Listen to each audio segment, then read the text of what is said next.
So let us start another unit number 2 of the software engineering. And basics we have already finished in unit number 1. Now here the elaboration will resume here, will start. Okay, software design. Because after the specification or the analysis phase or requirement analysis, uh, we start or initialize from the first important phase, that is called the software design. So what are the different techniques, how we will design the software, and how will we write the program, and how we will divide our program, or we can say the software specification, into number of modules. So during the design phase, we divide the requirement analysis of the customer into number of modules, and those modules acts as different components, or we can say the units. So modules are also called as the unit, or we can say the different components. So we divide our problem into number of phases. The first phase among all, that is very important, called the software design. Now we have already discussed a number of techniques or the models during the design of the software. The first model we have already discussed, that is the waterfall model. Second one, iterative enhancement model. Third, prototype model. And fourth, we can say spiral model, and so on. Even though there are other models currently the software engineers are following or using during the design phase, but the main important out of those are waterfall model, because this is the first model, even though it has more number of disadvantages. It is all right that it has few advantages, but also more number of cons, that is the disadvantages.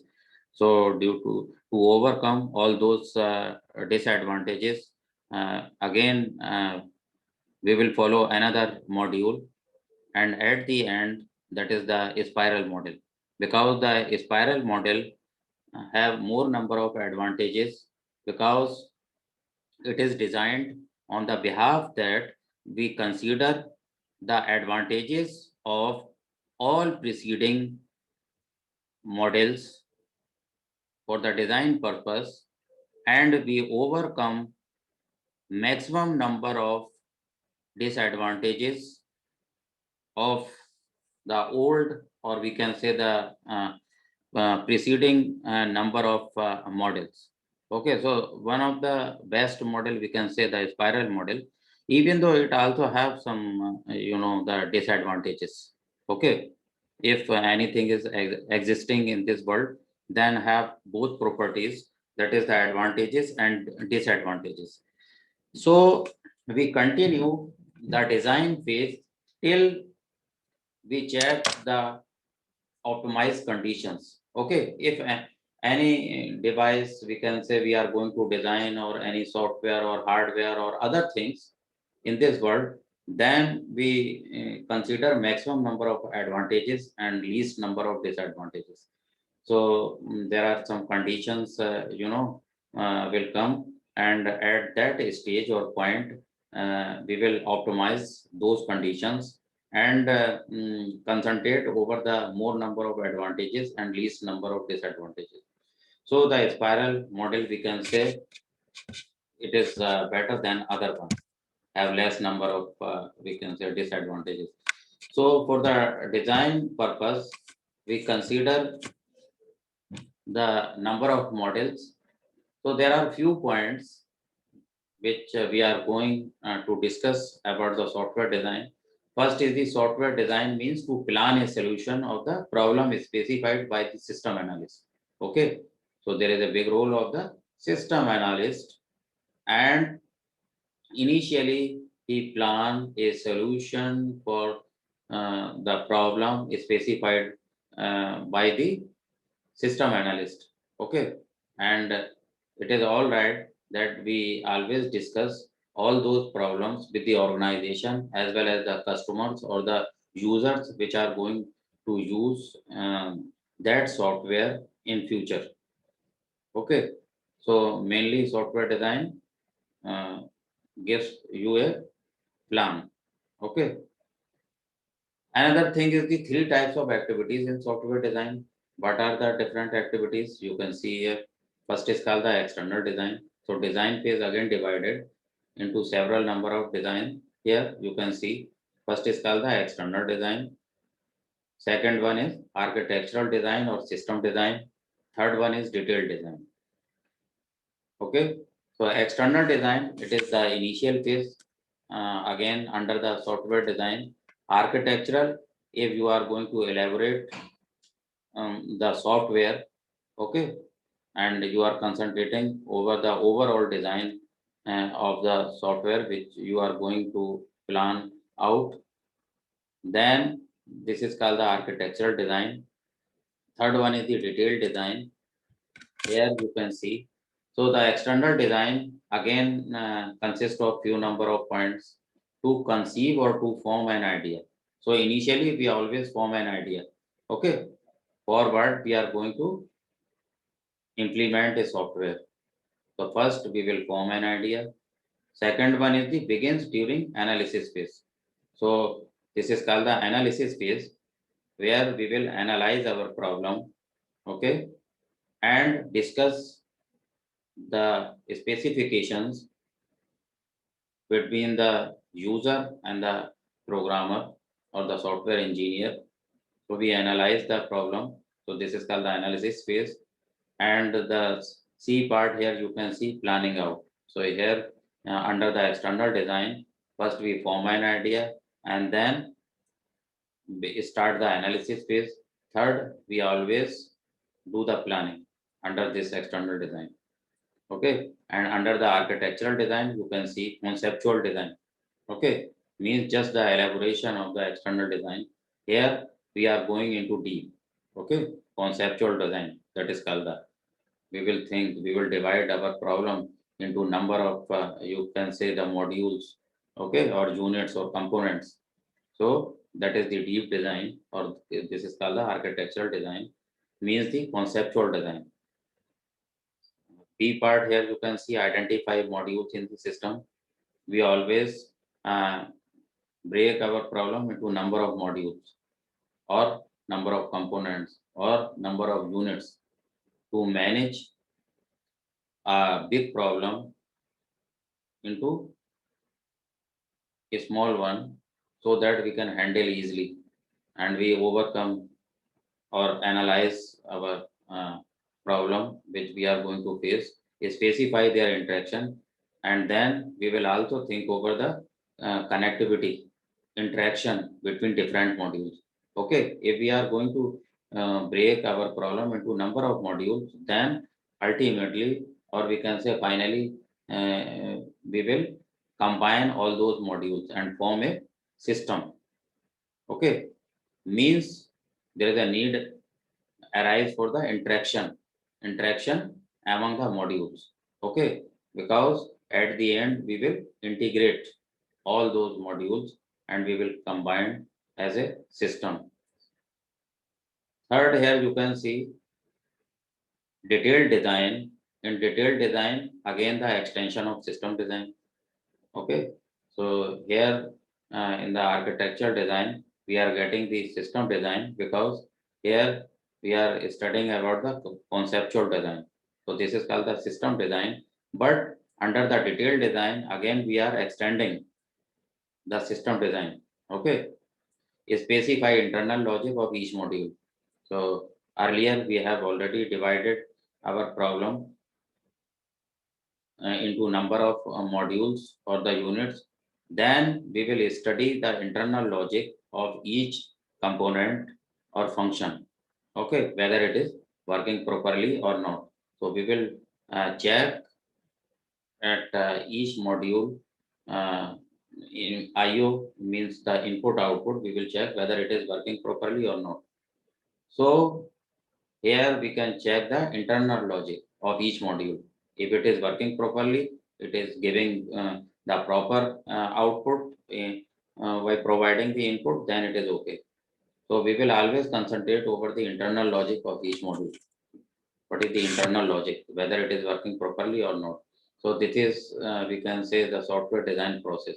So this is the overall block diagram for the design product, or we can say the software which we are going to implement. So the first, you can see here, requirement specification. So at initially we will do the requirements specification. What is the requirements? Okay, and what are the different specifications which we will follow during the development of software. And then after the requirement specification, just we will keep in our mind about the specification. Then we will do the architectural design. After that, here you can see, after the architectural design, abstract specification, and then interface design. Okay, interface design provide the connectivity here among the different modules. Component design. Okay, here just we are going to divide into number of components, and then we will do the design of each component.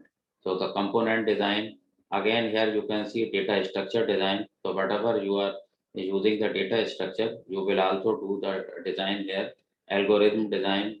So there are several, you can see here, there are different blocks which is showing the design phase. Okay, architectural design, abstract specification, interface design, component design, data structure design, algorithm design.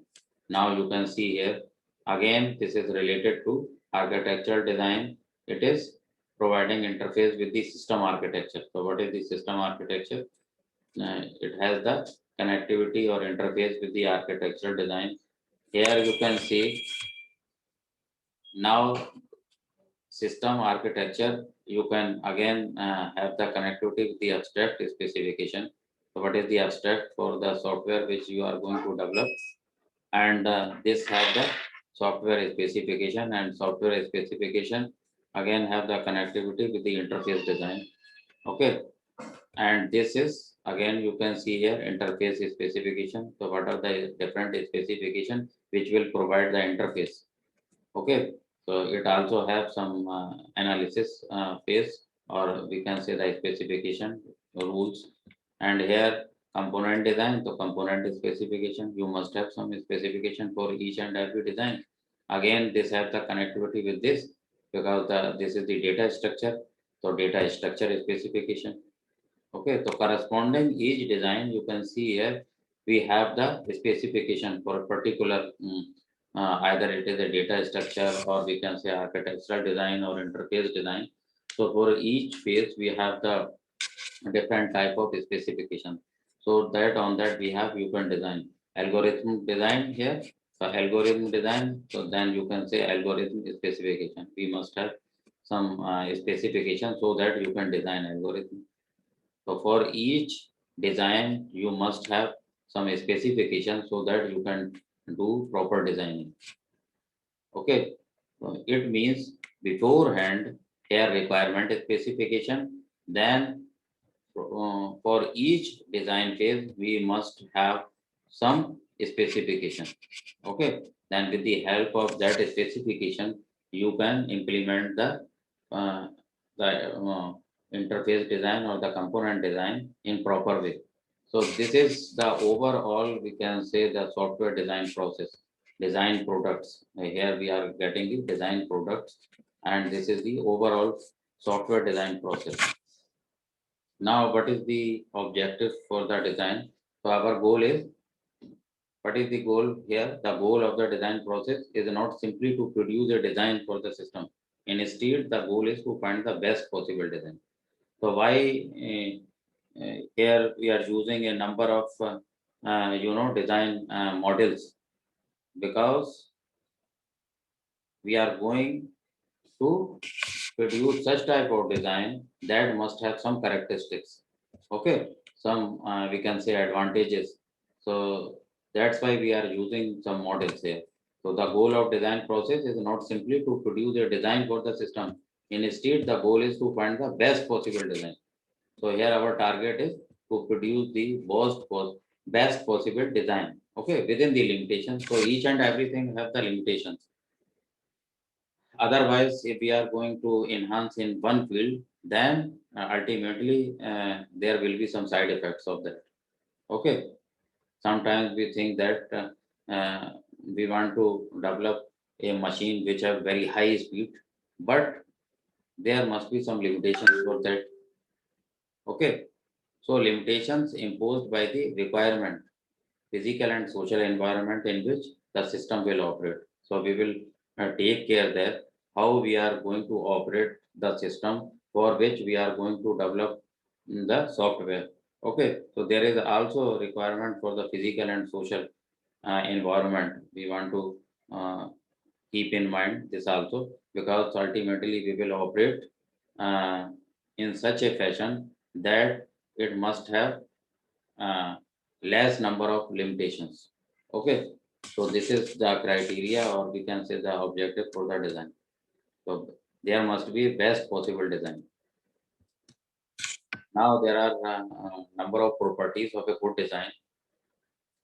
What are the different properties? First, you can see correctness. Okay, verifiability, completeness, traceability. So correctness, what is this? The design of a system is correct. If a system according the design satisfies the requirements of that system, so for which organization we are going to develop, so whether they have the satisfaction or not. Okay, so the software developed by you must be correct in such a way that it must satisfy the requirements of that system. Okay. So as per rules, you are going to design and you are fulfilling all the specifications of the users, or we can say organization. Then your software we can call it as the correct. Okay. So this is one of the property of the good design. Otherwise, it is not called the good design. Second, verifiability. So then it is concerned with, here you can see easily the correctness of the design can be observed, or simply means the design must be such that it is easy to check its correctness. Now we are again here we are doing the verification. If it is correct, then it is following uh, the proper conditions. Okay. So here we will verify, we will provide some sort of input, and we will check the corresponding outputs. It means uh, in earlier lectures we have already seen that uh, in each stage there is a validation and verification. Okay. So here also, if the software design is okay, correct, then we will do the verification. So if the verification is okay, then we can say it is correct. Completeness means required that all the specifications are implemented. So we are implementing all the specifications which we can say discussed by the particular organization, or we have left some functions or specifications. So then we will check all the specifications are implemented. It should specify all the relevant data structure, mathematical model of data, modules and their interface. Okay. So here we will take care of this. We will check the relevant data structure, mathematical model of data, modules and their interface. Then we can say it is complete in all respect. So this is also one of the property of a good design. Traceability means all the design elements should be traceable. to some requirements. So here, whenever we are going to design the software, then we will check with the help of various commands. Okay, so whether all the commands are operating properly or not. Okay, so that we can trace the particular functions here. So means all the design elements should be traceable. Okay, to some requirements. So that it must be traceable. Now consistency requires that there are no inherent inconsistencies in the design. If two different functions called a similar function, then the called function must have some prototype in both the functions. So it must have this property consistent. Okay, efficiency, it is concerned with the proper use of expensive resources. Efficiency means here we are using a number of resources, and you are already aware by the number of resources. If we are using in a proper form, then we can say our system is efficient. Okay, so here we can see need for efficiency arises due to the cost consideration. Costly resources must be used efficiently. Okay, so the different we can say resources must be used efficiently if it is costly.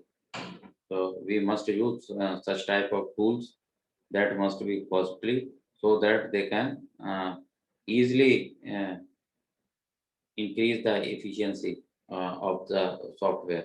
Okay, then it is called the efficient software. Simplicity, it must be simple so that it must be used by all customers or the organization. It is most important quality criteria for software system because it directly affects the maintenance of software. Here you can see, which is usually considered as an expensive activity.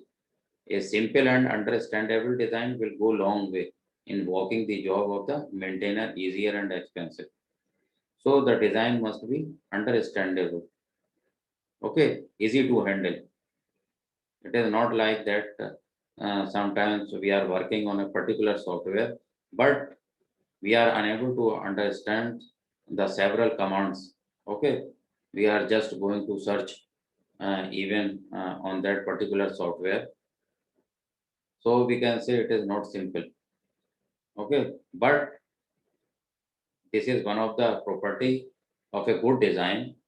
The software developed by you must have simplicity so that user can use easily and also maintain it. Okay, because sometimes we face some problems. Okay, so that the maintenance will become very difficult. If it is simple, then we can understand easily the points and we can maintain our software, or we can do simple maintenance for that particular software. So these are various we can say properties for a good design. Okay, so this is called here the design principle. Another topic. So what is the design principle? Design process is a set of interaction steps that enable the designer to describe all aspects of software to be built. So after breaking our software into number of we can say the design process or modules, then we must also have some set of interaction. Okay, as we will break our software uh, before the implementation. Okay, at we can say the design phase, then there is a need arise to interact all those models. Okay, because at the end we will also combine all those modules, and before that we will break so that we can do design easily. And how we will get the interaction among the various modules, then this phase is called the design principle. So design process is a set of interaction steps that enable the designer to describe all aspects of the software to be built. Okay, so in this phase, we are going to combine all those modules here. And here, whenever you are doing designing, then we use some past experience. Okay. So at initial stage, you cannot design the good software. So you must have some past experience so that you can do proper designing. Okay. So the experience is, is a big role, very important, vital, we can say the element. So initially you are, whenever you got the selection in any company, then at initial stage, you cannot be a main, we can say the programmer of that company. So initially you will work to write some sort of codes, and after that, after gaining some experience, uh, you will be a part for the design phase. Okay, and uh, also for the testing phase. So these are the designing phase and the testing phase. These are very important. Even though currently for the testing phase we are using a number of tools, there are some ready-made tools, and we will use that, but for the design phase, that is very important. So whether we are doing the designing of the software or the hardware, or we can say, if we will talk about the civil engineer, then in that also, in that case, the very big or important role of the design engineer. Okay, so that must have very good experience. So here you can see creative skills, past experience, a sense of what makes good software, and an overall commitment. Here you can see, okay, an overall commitment to the quality. So we always think over the quality here. These are, we can say, the critical success factors for a competent design. So we always think about the quality, and then second phase is the price or the economy of that particular software. So this both things come under the design principle. So the basic principles that enable the software engineer to navigate the design process. So there are following, we can say here, the points which we will follow for the design principle here. Now you can see the design process should not suffer from tunnel vision. Okay, it is a condition in which one cannot see well things or inability to see or understand the wider aspects of the solution. So the design process should not suffer from tunnel vision. Means there is no need to go inside or in the deep. So the first phase is the requirement phase. So first we will think over that, and after that we will come for the design phase. And during the design phase, we will not go finally to the conceptual design phase. Okay. So ultimately, we can say the design process should not suffer from the tunnel vision. And what is the tunnel vision? Means one cannot see well things or inability to see or understand the wider aspects of the solution.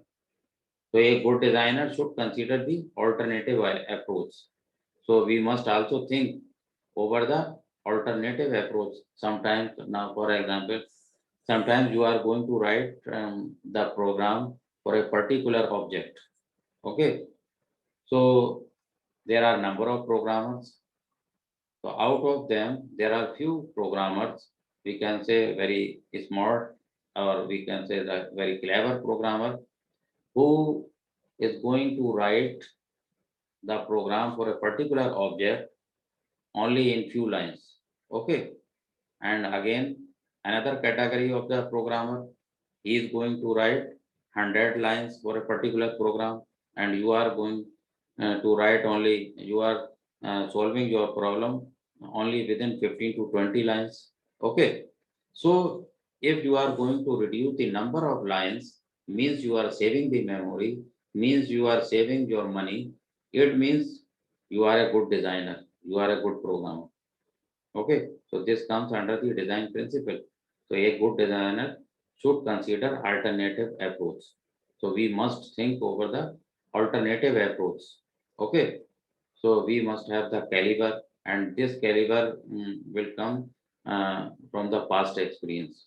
Okay, so if you have the experience as you will start your work, and after that, after gaining some sort of experience, you will think and with the help of the past experience, you can design properly. Okay, so that you are able to write the particular program only the suppose for example I am saying only 20 lines you are writing for a particular object and it is working properly, and another programmer writing 50 lines, so there is a major difference.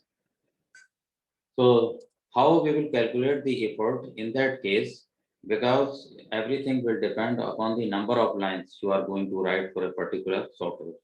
Okay, so if there is an involvement of less number of lines means less effort. Okay, less effort means number of programmers required to write the software must be less. Okay, less number of lines will be handled by the less number of programmers, or we can say less number of labor. Then there is a drastic reduction in the cost of the particular software. So this is called the effort. Okay, so in this unit at the end we will also calculate the effort per month and also the number of programmers required to calculate